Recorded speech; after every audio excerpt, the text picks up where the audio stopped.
Les douleurs de croissance, est-ce que vous connaissez? Non, c'est normal, ça n'existe pas, ou pas vraiment. En fait, on a pas mal parce qu'on grandit, j'entends souvent ça, il a des douleurs parce qu'il grandit.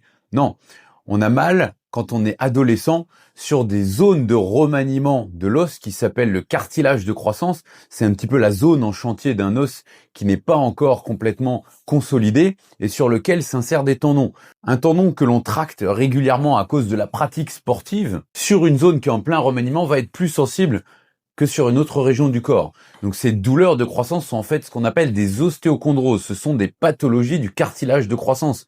Mais pas parce que l'enfant grandit, parce que l'enfant, en grandissant, fait un sport de manière inadaptée, excessive, ou tout simplement trop vite, trop fort.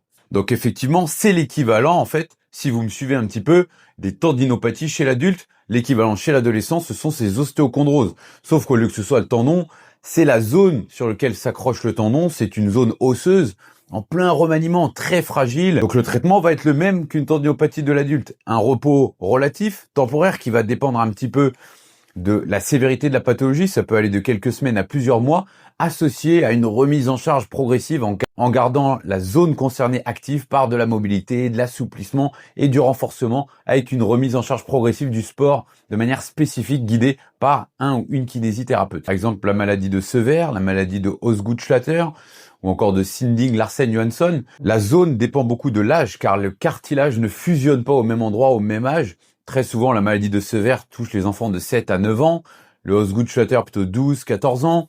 Au niveau de la hanche, sur l'épine iliaque antéro-inférieure, plutôt aux alentours de 14, 15 ans.